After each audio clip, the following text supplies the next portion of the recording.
y'all. Give it up for that band throwing it down, son. I know I started off low, you know what I'm saying? I had to work my way up because it's been a while, but I am so thankful, man, for the band. Amy killing it, man, Mo, and then Sean hitting that stuff, but my boy Alan on that talk box, son. Talk to me.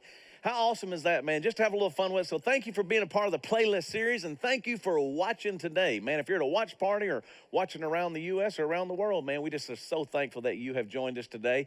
I do got to give a shout-out to Brian and for Evan for covering for me. Both of them did an amazing job because I did watch it once I got home. While I was on vacation, I turned it off, I'm going to be honest. But when I got back, I did catch up on both of them, and they were awesome and did an amazing job. So thank you to them and, again, the whole team for holding down the fort while we were out of town. Also got to just wrap up the playlist series. This is the last, again, part of the playlist series so that you'll know that as we're moving forward, man, we got a new series coming up next week called Family 2.0. But I just want to tell you, thank you again for being a part of the service. Also, I got to just tell you that when it comes to this service and this whole idea of living on a prayer today, some of you already confused. You're going, man, you got a Def Leppard shirt on. Man, I couldn't find a Bon Jovi shirt, man. But you got to know I am a fan of the 80s, all right? And everybody picks on me about it, but that's just the way I grew up. So whether it's Def Leppard or Bon Jovi, there's always a little more to say when you listen to the songs, and that's what this series has been all about, and we've had a lot of fun doing it. So thank you again for being a part of it. But if you're wondering why we started with, or ending with, living on a prayer, it's because I think most of us would agree. Right now, with everything that's going on, most Americans are hopefully living on a prayer. Now, this song goes all the way back to 1986. They weren't thinking about COVID. They weren't thinking about all that. They were thinking about hairspray. You don't believe me? Look at this right here, man. That's what it was. I mean, man, this was 1986 when Living on a Prayer came out, and it became a classic. And it's still a classic. It's a timeless classic. And I'm going to prove it. Instead of us doing it, I have to give a little shout out to the Jersey Boys doing it old school. And here is the chorus from Living on a Prayer from the original guys. That's right, Bon Jovi themselves. Watch this.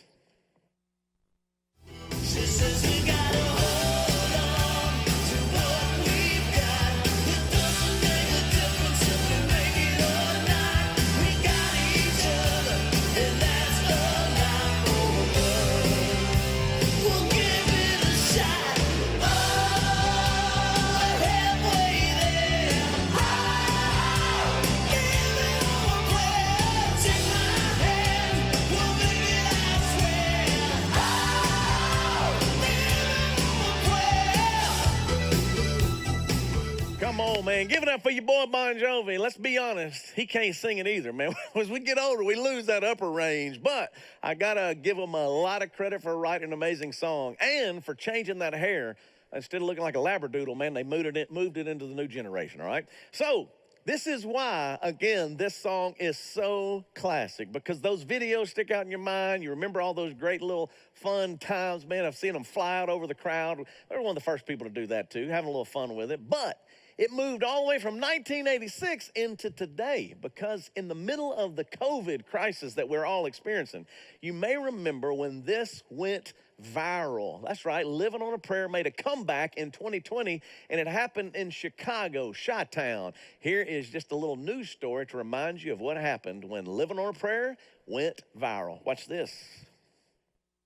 Chicago unites in song. People came together tonight to inspire hope and lift spirits through a sing-along. It all started with a Facebook event inviting people to belt out the lyrics to Bon Jovi's Living on a Prayer all at the same time, and people across Chicago delivered. Well, we're halfway there. Whoa! Living on a prayer. Take my hand, we'll make it, I swear. Living on a prayer. You want to sing it too, don't you? People far and wide participated, but it wasn't just people here in Chicago. Some big star power joined in too. In these trying times, I am with you with all of my heart and my soul, sending my love to everybody in Chicago and across America. Sing it out, baby. We're all going to come through this together. And this, of course, is John Bon Jovi himself. Chicago's sing-along was inspired by the viral videos of Italians in lockdown doing the very same thing. Come on, man. That's exactly right, man. This is what makes this song so special. Written in 1986, becomes a classic, comes back in 2020 in a time we need to be reminded, man, we're going to get there. We're going to make it through this. So as we're wrapping up playlist, you may be asking, why did you end on this song? Well, as me and a couple of friends begin to look at the state of the church, the state of what's happening across America, we've run across a group, again, that we're all familiar with, but some recent data that came to our attention. The Barna Group is a group of, again, great, amazing people in America who study the church. And as they begin to study the church, something very unique has come to the forefront now. You're going, well, what is that? They looked at this chart, and I'm going to show you something. They said, prayer in America, believe it or not, yes, from the 1990s, it was at an all-time high at that point. About 83% of people said, man, I've prayed to God in the last 7 days. You'll see it's pretty steady there. But around in 2011, it began to take a dip. But then here's the thing. We get into 2020, it is beginning to, again, slightly now, they're saying, begin to move on up again. And my theory is this. As I looked at the Barna research and started thinking about from 1996 to 2020, my theory is this. I bet by the end of 2020, you're going to see it go up in a very steep incline. It's going to increase. And you go, well, why? How do you be so confident about this? Well, I hear people saying, I hear people talking about it. They're like, man, the state of the church, the state of Christians today, surely we're praying now. We've never prayed before. Man, maybe it's this time to start going, all right, we're moving on the incline now. And you go, well, what will they be praying for? Come on, man, you know what's going on. There's a lot of things to pray for. I can tell you one thing I've heard my close friends talking about, which kind of makes me laugh, but if you want to know why I think it's going to go and increase in 2020, how many of you watching the watch parties or at home are praying for football to be back in this fall? Oh, yeah, I see your hands. Every one of you are like, oh, yeah, I am. Well, you're not alone because I got good news for you. I got a video from your boy, that LSU Tiger boy I'm talking about, Coach O. Watch this. We planning on playing on September 26th. I know that the SEC is fighting. I know there's some stuff out there. I know our guys want to play. I feel that we have great medical attention to COVID-19 here at LSU. We led by Dr. Katie O'Neill, an expert. Our players are feeling safe. So we're ready to go. Go Tigers.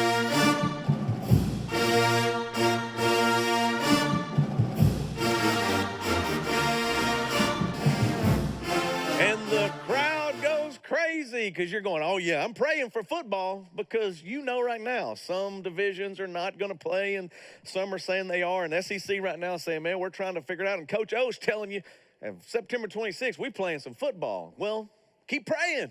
Because that's the thing is, as silly as it is an escape. It is something to watch and kind of get your mind off things. But I hear people say, man, I'm praying that it happens. It goes way beyond football, though. You know that. A lot of people are still praying for their income and their jobs, man. It's a thing. It's difficult. Right now, when you look at what's happening in people's pocketbooks, man, the reason we want football, it takes our mind off of it. But here's an image that I was kind of shocked to see. As you see right now, man, when it comes to the hours that people are working, man, it's plummeted. And so you're going, man, I'm praying for my job. I'm praying for my income. I get it. But I'm going to tell you who's also praying. And I think every parent out there is going, yeah, I hear you. Because how in the world are we going to do school in a pandemic?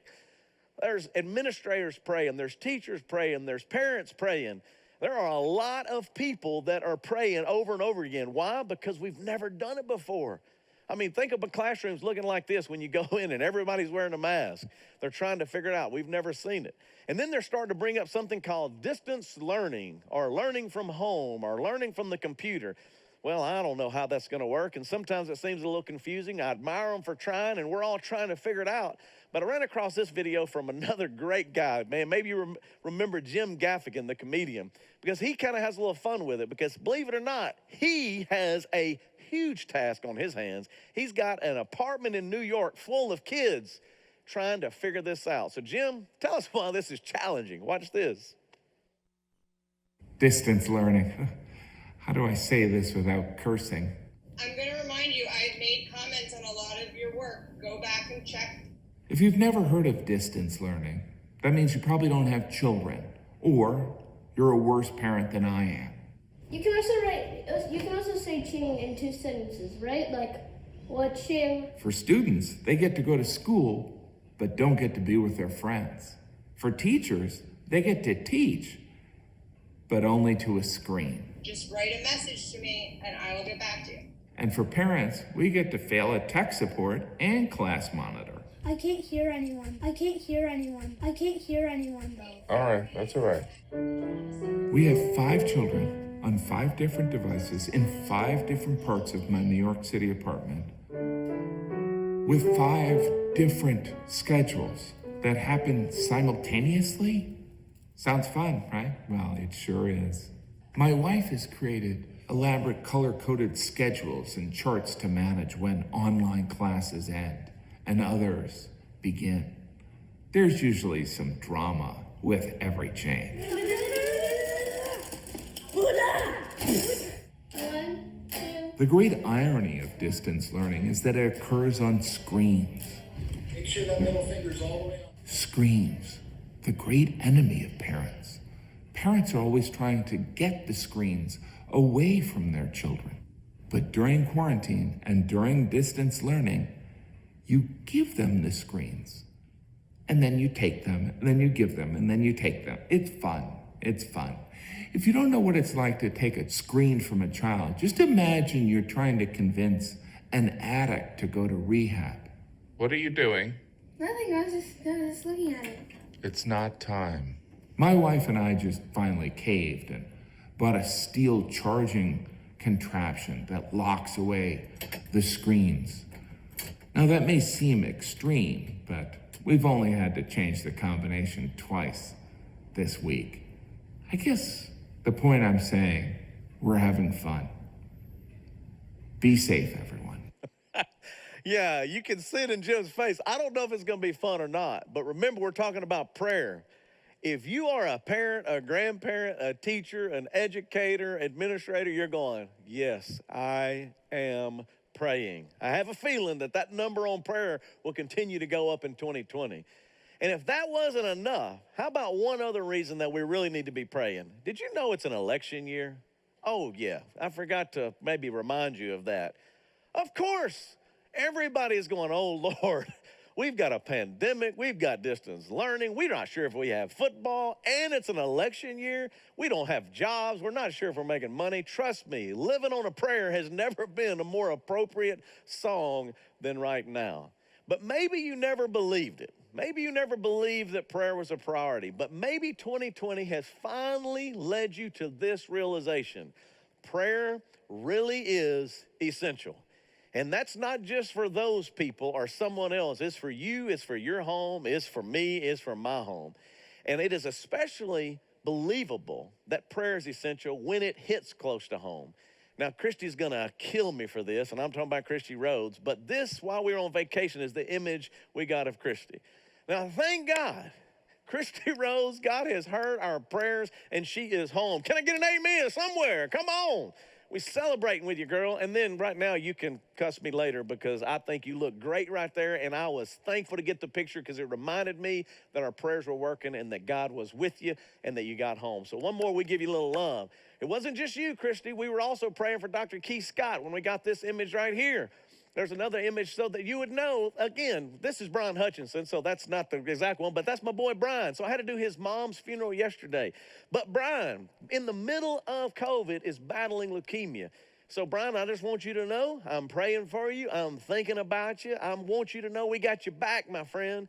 Don't quit. Keep on keeping on and know that prayer is essential for us to remember to keep praying for our friends just like you. We love you, B. We got you, baby. Keep it up, baby. Keep fighting.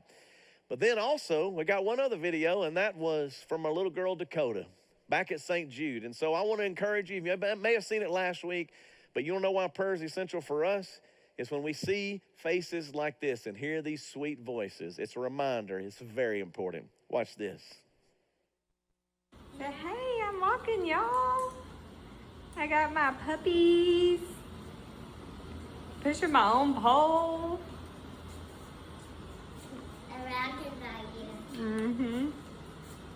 They love y'all. Thank you for praying for me. A kiss. Come on, man. How awesome is that? Dakota, we're praying for you. We love you, and thank you for sending us the video to remind us of that. So whether, again, it is Dr. Keith Scott who's home now, or Christy Rhodes who's home, or Brian who's fighting right now, man, he's at home, but he's battling. Dakota, we know you're up there battling, man. We are praying for you. And please, man, move them up to the top of the prayer list to continue to be reminded of the importance. Prayer really is essential. John, 3 John chapter 1, verse 2 says it this way. Dear friend, I pray that you may enjoy good health and that all may go well with you. That really is our heart, is that there is no doubt about it that our hope and our prayer is that all of you, whether you're at home, whether you're around this great country, wherever it is that, man, that your health is good. And we want you to know that we're lifting you up and thinking about you. But I also know that it's way more than just praying for our health.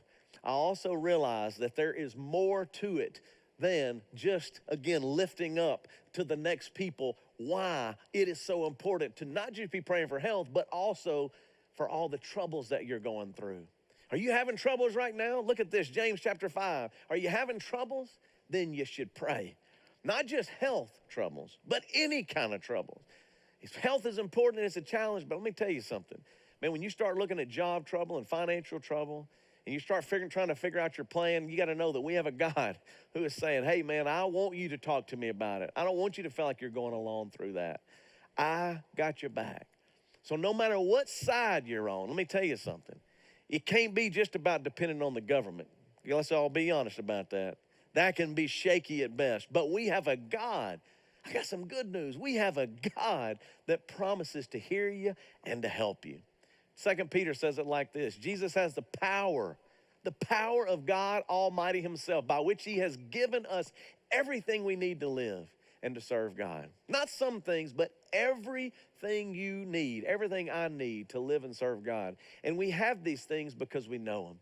Man, let me tell you something. If you've ever wondered if it's important to know Jesus, not just come to church, not just watch church, not just participate, but to really know him and connect with him and talk to him, man, this time that we're going through in this country is a great reminder. Jesus, I know you and I need you. And I know that you will give me everything by your power. When I'm at my weakest point, God, you promised to be there and be my strength. Philippians even says this. Philippians chapter 4 says, and my God will meet all of your needs. Not some of them, man. I know some of them it is health. Some of it is financial. Some of it is relational. There's so many different things you're going through. But how? According to Jesus Christ himself. Everything that he provides. Got health issues, money issues, and then like I even kind of implied there, maybe some relationship issues. I can tell you right now, it's not easy. It is not easy, man, when you're trying to figure out how to keep your marriage going and you got financial problems. Or how do you keep your kids going when, again, mom and dad are struggling. And every once in a while, you need a little reminder that you're not alone in this journey. And so I asked Evan while I was out, I said, hey, Evan, have you seen any cool videos out there of, people who are struggling through marriage or trying to figure out even this pandemic thing? And he goes, oh, yeah, I got a couple for you. And one he sent was, you might know it, it's Kristen Bell and her husband, Dak. This is one of the funniest videos I've seen because it's just a reminder, again, that you're not alone. If you and your husband or your wife are struggling a little bit in relationships, this ought to be a great reminder that even the people who have way more money than us and way more, popularity than us are still going, man, I don't know if we can get through this thing or not. But it's also got a little fun to it. So watch this just to be encouraged. Check it out. Are you all getting along, though, pretty well? We're getting along good with the kids, and we're getting along good with the adults we're friends with. This has been stressful for Mama and Dad. For Mom and Dad, we've been at each other's throats real bad. Really? Real bad over the last couple. Oh, yeah. It just ended like 8 minutes ago. This is perfect timing. This is as physically close as we've been in a couple days because we've just found each other revolting. Yeah. My husband just America's sweetheart has some character defects. That's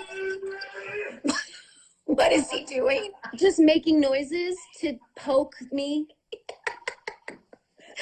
You two, maybe you need a little time apart in the same house. Like you have your little space and he has his little space. It's impossible. He's too big, Katie. He's too loud and too big. He's everywhere. I think what you guys are going through is being repeated in families all over the country. Can I get an amen somewhere? Angie's laughing way too hard right now. But here's the thing, man. I ran across this picture after, and I think she actually put this sign. Christian may have put this sign outside of her house. Do we have the picture of what it is? Do we have it? I don't know if we do. Husband for sale? Y'all don't even have that picture? What are we doing around here? I don't know what's going on. I got them back here, but I don't. But look it up. There's a great picture of husband for sale online. Maybe our computer's froze. Who knows? But here's the great thing, man, is you are probably relating to everything that I'm showing you. You're going, man, yes, financial things, kid things, relationship things, you get it. And living on a prayer is absolutely essential, and it is good, but I'm going to be straight with you. You need a little more than prayer to get through this thing. Now you go, Justin, that sounds a little harsh. Well, maybe it is a little harsh, but I can tell you it is. Oh, there it is. Look, there it is. My husband is for sale. Thank you, Kat, back there. Here's the thing. We need a little more than prayer to get through this pandemic that we're in. You go, well, what do you mean? That sounds kind of a little bit harsh. Well, I'm just telling you that a lot of times people say, man, I'm praying for you. And you're going, okay, you're right, but I need something a little bit more to get through this. Well, let me take it back to Barna for a second. And the reason I'll take it back to Barna is because there's something that's really shocking when it comes out in the data. And this is probably where it's going to turn into why I wanted to do this message before we get to Family 2.0. Kind of to set it up and kind of get your mind right before we move in. When I saw this from Barna, the weekly church attendance graph, it's kind of shocking, honestly, because this is pre-COVID. This is before COVID hit. When you start looking at the data from 1993 until 2020, do you notice a pattern of church attendance? So this is the big church. This is all age groups.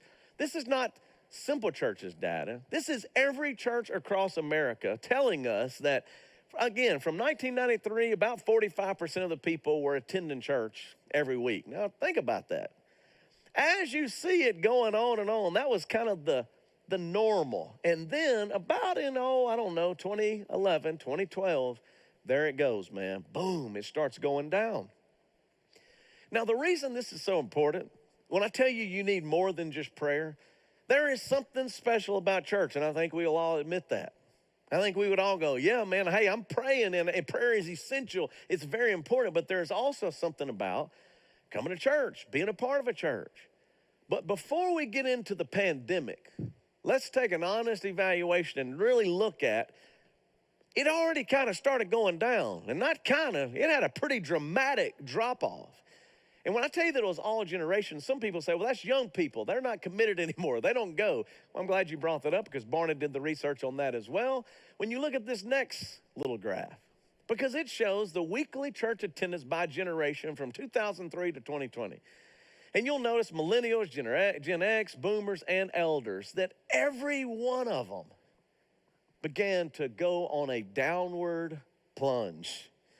Now, this is pretty shocking information, and the reason all this is coming out now is because the pandemic's gotten a lot of publicity, and people are talking about church, and we need to be back in church, and man, this is what we're going to do to get back. But let's all be honest a little bit. The average attendance, according to Barna and their research, most of us, you included, were coming about once a month.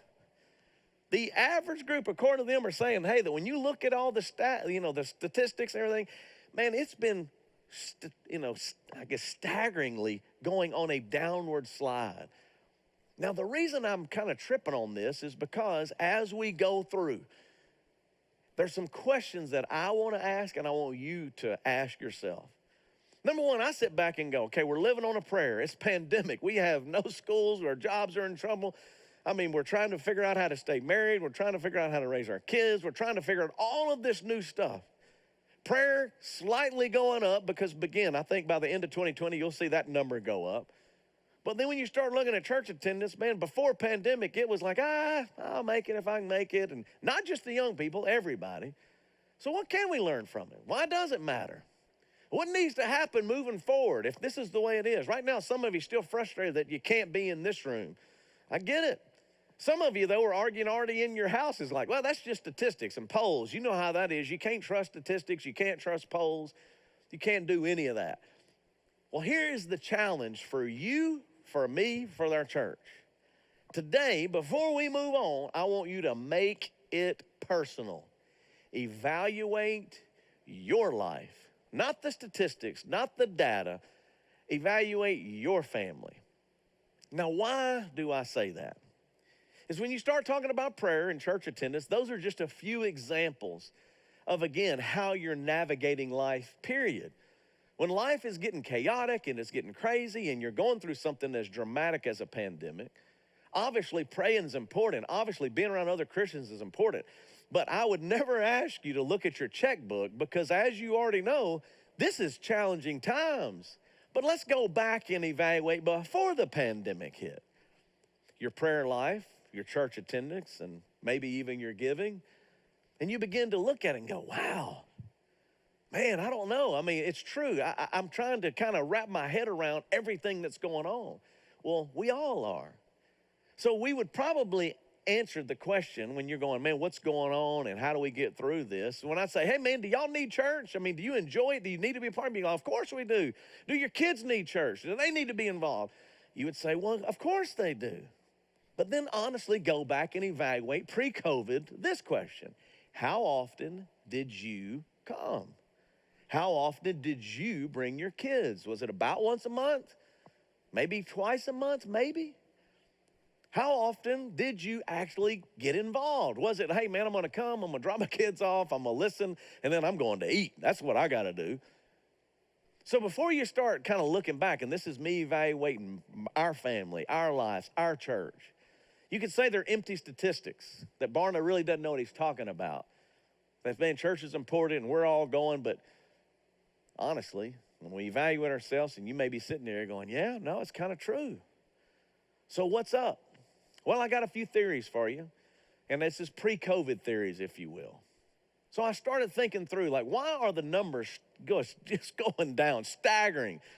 Why is it that all age groups are going down, staggering? Well, this is pre-COVID now, remember. So what are my theories? Number one, and I think you would see it today, is maybe we take church for granted. I mean, maybe before COVID hit, it was like, it ain't going nowhere. I'll catch y'all next week. And now all of a sudden COVID hits and you can't be here and we're trying to navigate that. And some people are saying, by God, we're going to meet, and they're still not coming back. Not at the levels they were even before COVID. So if COVID was about 50%, now it's down to like 30 or 20% are coming back. So it's like, wow, maybe when it's taken away from us, don't know what you got till it's gone. I don't know who that was, but you know what I'm saying? Maybe that's one theory. I'll give you another theory. Pre-COVID, think about this. Maybe we did take it for granted, or maybe we made church too hard. You go, what? Listen, I heard you, and most of you would probably agree with what I'm about to say. Why are the numbers going down? Why did people not come? Why are people not participating like they used to in all of the other previous generations? Why is it on a steady decline? Maybe it's because it's just too early. Man, I got to drive too far. You mean I got to park my car somewhere and I'm going to have to walk all the way here, and I got to drag my kids all the way? And if you felt the chairs, they're just not very comfortable. And did I mention that they played Bon Jovi in church and it was too loud? Oh, and by the way, it's freezing in there. I can't stand it being cold in there. Just some of the theory. We're all kind of in our own world going, I want it just the way I want it. And if it's not exactly the way I want it, then I'm not going to go. Maybe that's a theory. I'll give you the last theory. These are all just theories, but maybe it's that we're too busy. Maybe we're too tired. Maybe church really is not a priority or was not a priority. So even like today, the odds are not everybody's watching this. They may catch up with it late in the week, or they may go, man, no, I don't even really watch anymore. I've kind of just found other things to do with my time. It's not as big a deal to me anymore. And so as you start looking at the national averages and you start looking at the statistics, the data, you start going, wow, man, this really is a unique time. I mean, we're in the middle of something really kind of mind-blowing. So then I have one more theory for you.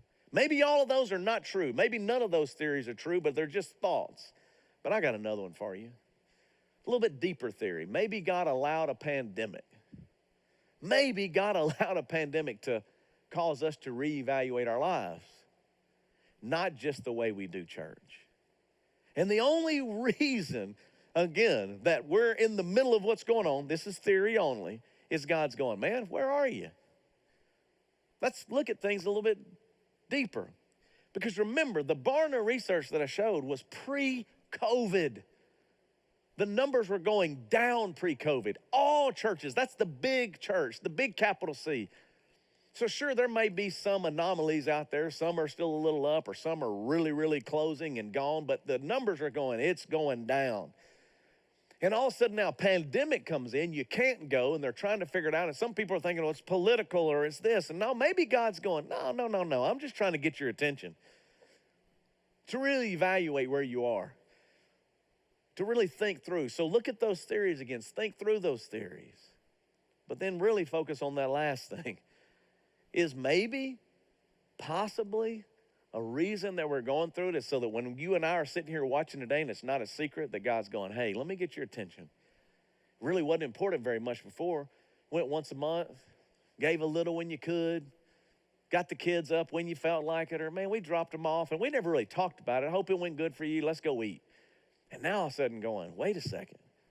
Everything is getting rocked. And I'm trying to get your attention. Are you living on a prayer? Or you go, man, I don't even pray anymore. I'm frustrated. I've given that up too. I understand.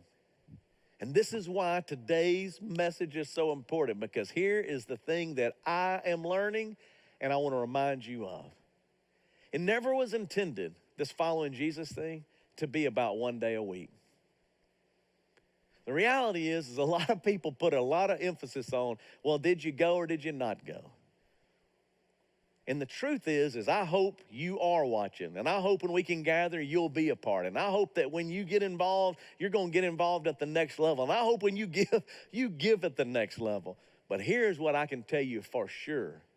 That when Jesus walked up to people and said, hey, man, come follow me. He wasn't just talking about, can you work me into your schedule for an hour a week? He was saying, hey, can you give me everything you got? Luke chapter 9 is a great example. Any of you who want to be my follower must stop thinking about yourself. It's just too far to walk. It's weird watching online. I can't even get my kids up to turn on the YouTube. I just don't know if that's going to work. You must stop thinking about yourself and what you want. Man, that's pretty harsh right there. We can end right there. Time out. Have a good day. Peace. See you. Because that's tough. But you must be willing to carry the cross that is given to you every day for following me. So what was Jesus saying? Now, this is right here, some heavy stuff. He was saying, you know what? It's really not about you.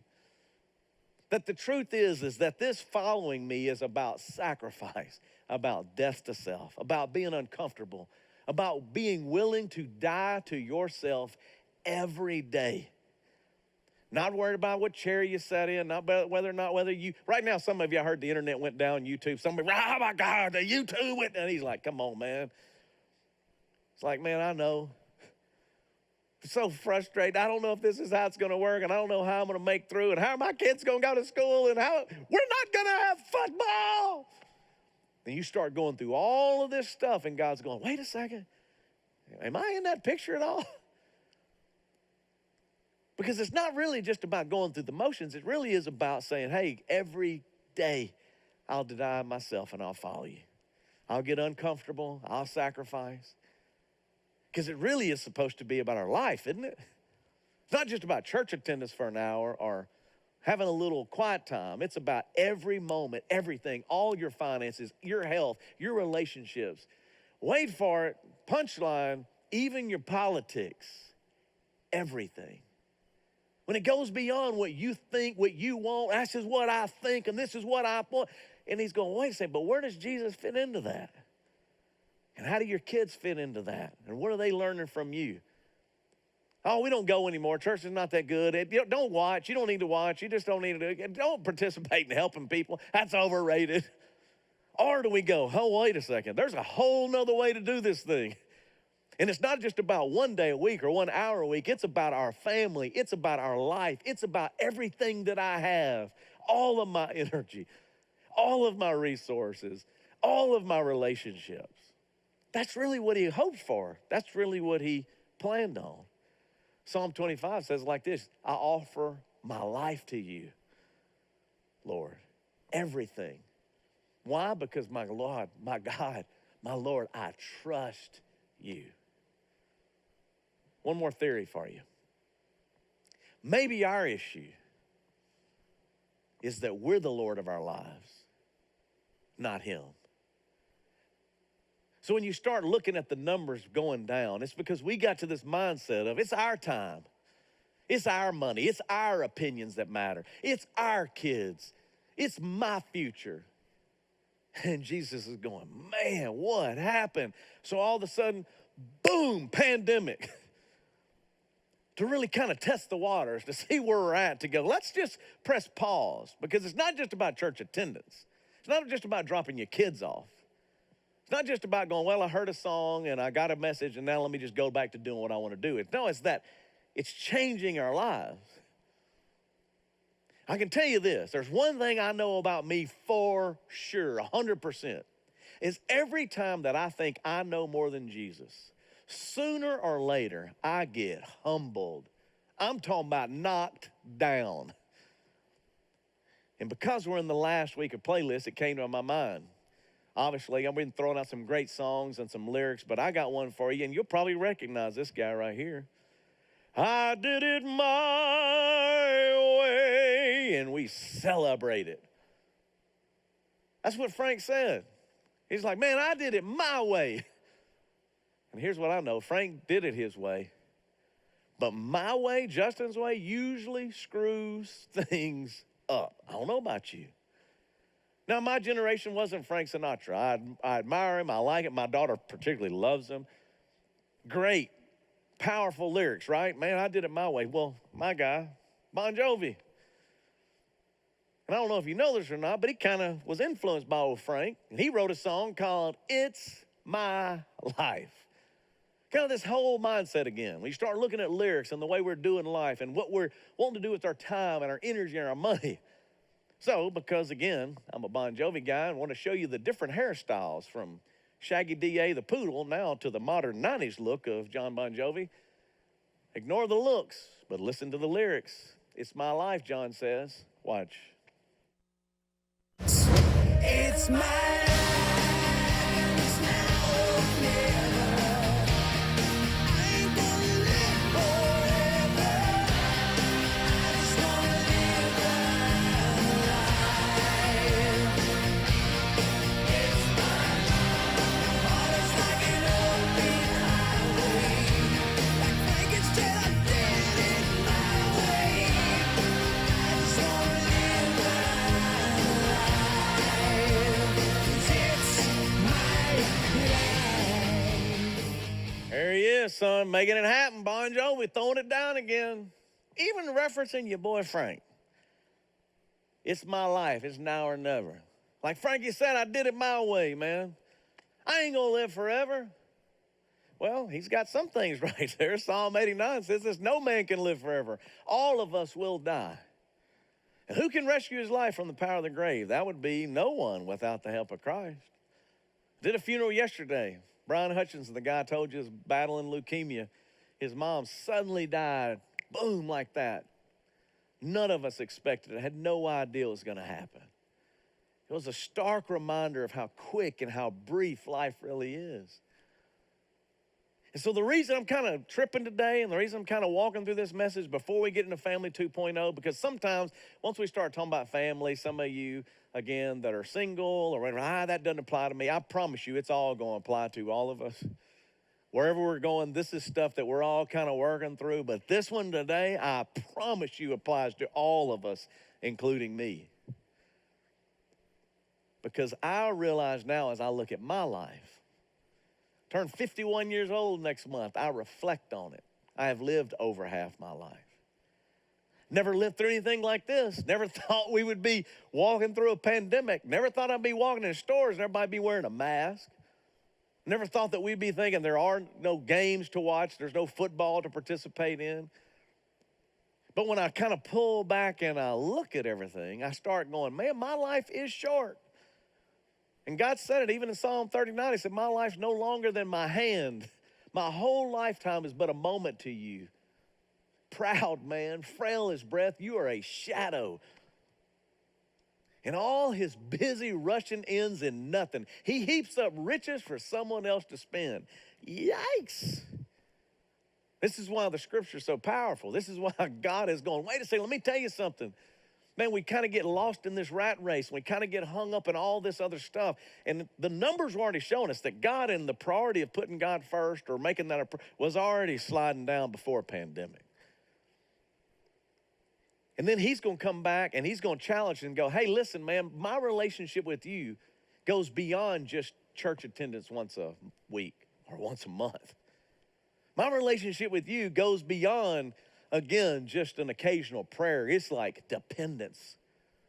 And the only time it really comes real to us is when you start looking at the fact that you can't fix or change stuff, and it becomes real to you to go, man, my family member has coronavirus, or my loved one lost their job, or my family member's battling cancer, or my wife's about to leave me.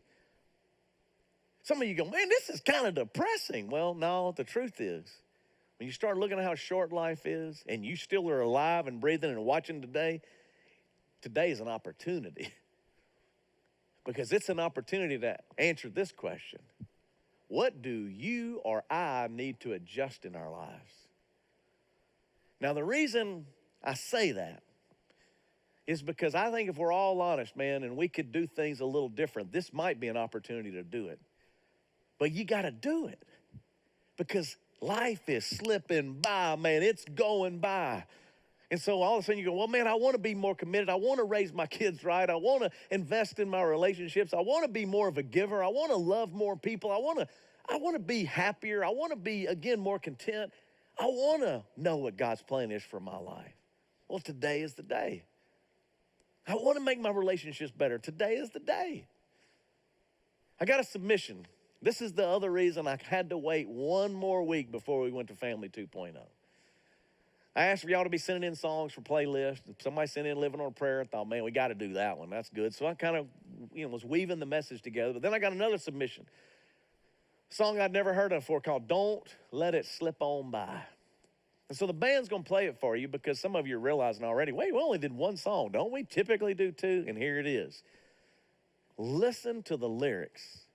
Hopefully, prayerfully, you'll know exactly why we're doing what we're doing right now. And what we're going to start even next week when you listen to the words of a song like this. Watch.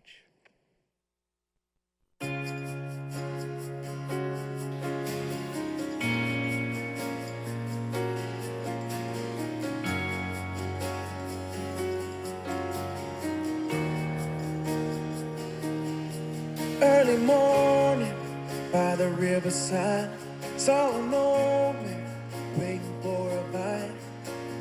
We started talking, and he took me back in time. Said I was young and thought I'd always be. Then I woke up, now I'm 83. There's so much I miss. Oh, how I wish I could get back all that time I wasted. I see the tears of a young bride, the morning that we had our first love. I should have held her tight. And on the day that my mama died, I hung up the phone, you never said goodbye. So don't let it slip on, don't let it slip on, don't let it slip on by. Well, he looked up, tears in his eyes, said, I'm not sure if you were looking for advice. There's just something about you that reminds me of me. Ooh, it ain't easy, always looking back, but it seems these days that it's all I have. What hurts me the most is knowing what could have been. And if I listen real close, sometimes I can hear the sound of my little boy saying, Daddy, can you come play with me? But I was too busy. And one day, my baby grew up and went to war. I never thought he'd be gone in the blink of an eye. So don't let it slip on. Don't let it slip on. Don't let it slip on by. I shook the old man's hand and I thanked him and I drove home as fast as I could go, just to let her know that I need her, that I love her, that I'm never gonna let another moment like this slip on by. Don't let it slip on by.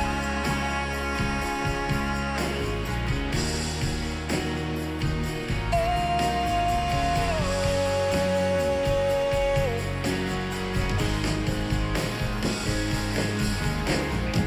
we're only here for a little while, and God gives us only so much precious time. So don't let it slip on. Don't let it slip on. Don't let it slip on by.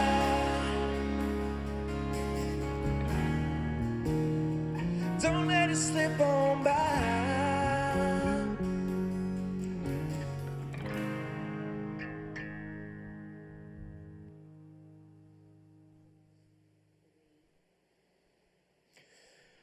You got to give it up for that band, man. Great, great song. Great submission. And thank you for sending us songs that make us think about life, that challenge us. And that's why this message is for you, hopefully, prayerfully. Is the pandemic, has it made you press the pause button? Are you gotten frustrated? Are you mad at God? Are you mad at the world? Are you going, all right, God, let me reevaluate. What's important? What do I miss and what do I want to be involved in? And what am I going to make a priority now? It's true, we just got off vacation, but I thought about, again, now I've got a graduating senior this year now, one that just graduated, and my baby girl Emma starts high school. I have a picture of all of them because it's a great reminder to me. Don't let it slip on by. That this church thing can't be something you go, well, I'm just going to go and it's not that big a deal. No, it's like it's bigger than that. It's for y'all. I want you to know it's your life. When you put that graduation cap on and you start going out into life, it's like, all right, God, I can trust you with my future, even in the middle of a pandemic. When a graduating senior is going into school, I'm like, Ian, I know it looks a little crazy, but let's trust God through it. Maybe he's going to do something this year that he's never in your wildest dreams thought he was going to do. But that's what he's going to do. And as Emma gets ready to go in, he's like, hey, man, let's get her head right. All right, God, what do you want me to do? How can I be a part of it? God, how can you use me in the middle of everything that's going on? And that's why, as we're getting ready to go today out to Party Central, if you got little kids, to go, hey, man, come be a part of the family experience. Come out. Get out of your house.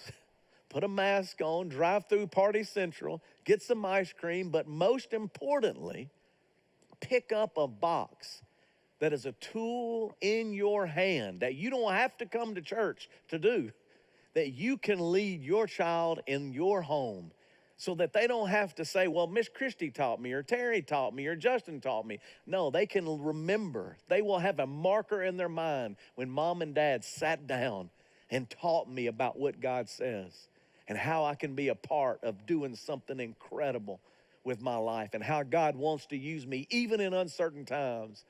So instead of fear and uncertainty, there is trusting God and building in how to love and serve other people.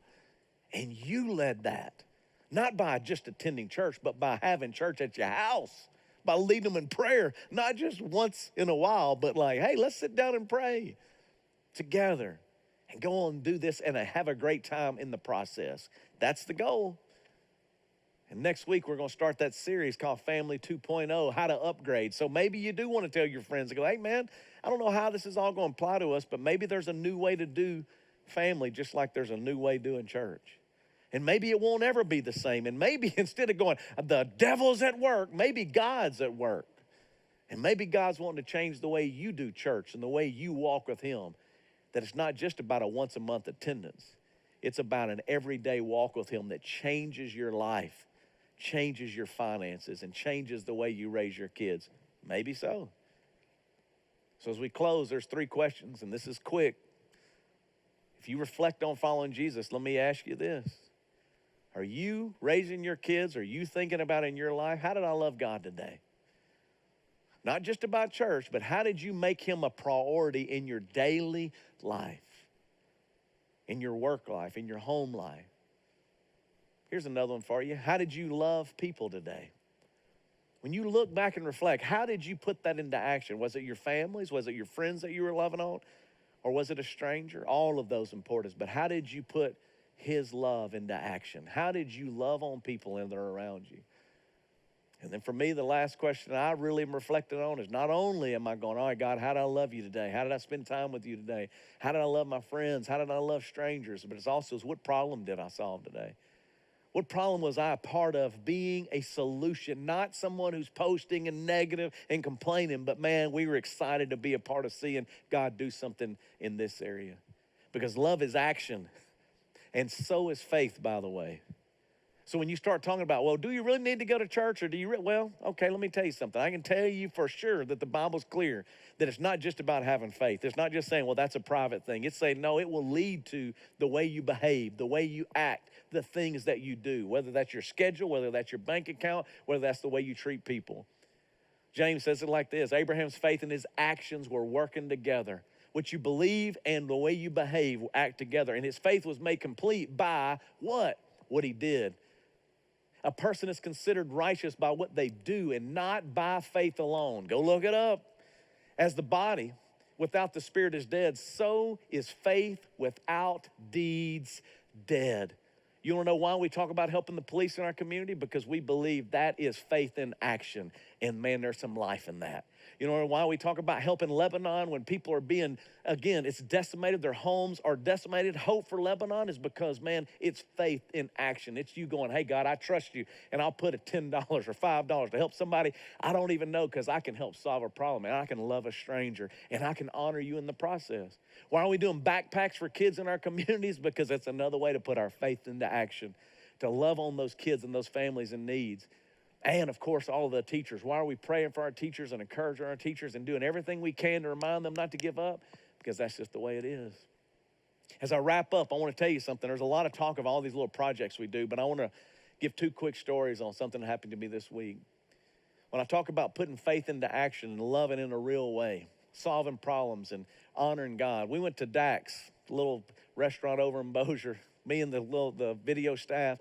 And while we're sitting there, our friend came out. I won't throw him under the bus and tell you who he is, but he goes, hey, man, I just want you to know we watch every week. I watch every week, and I just want y'all to know I'm so thankful for what y'all do. And he was bragging on Evan, man. You did a great job speaking, and thank you for all the videos and everything. But then he said this: I just want you to know that it matters. And he walked off, and guess what? He picked up our bill. Thank you for buying our lunch, because it was an opportunity, again, to put faith into action. Then I also had a friend, Mark Perkins, who had his family decimated by all the storms up north. And a guy by the name of Pat Worley, one of our dearest friends, took out of his schedule and helped drive all the way up there, pick up the extra car and drive all the way back through thunderstorms and long traffic and a 17-hour trip because he wanted to demonstrate his love. Not by just talking about, by doing it. I tell you those 2 stories for a couple of reasons. Dude, it is about the way we live our life.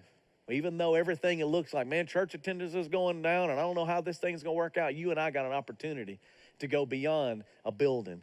You got an opportunity to live for Christ every day. Don't miss it. Don't miss it. Let me pray for you. God, I love you and I thank you for everybody that's watching. I pray you would encourage them and remind them that you want a relationship with them. It's not just about church attendance. It's about a personal relationship.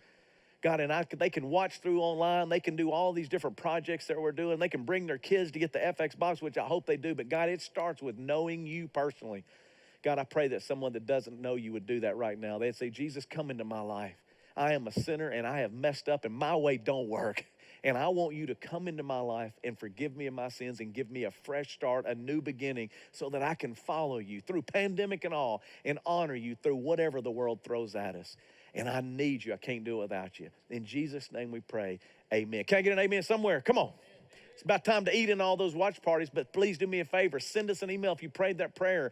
Go on our website and let us know, man. Get on Facebook and tell us so that we can help you and give you some tools and resources to help you take the next step. All right, we're about to go to post-show. This is where everybody turns it off in the restaurants. Thank y'all for watching today, but I also want to remind you, man, see us today at Party Central from 4 to 6 so we can give you that FX box, and I can't wait. I can't wait to see some of you, all right? Until then, till the post-show, peace, my friends.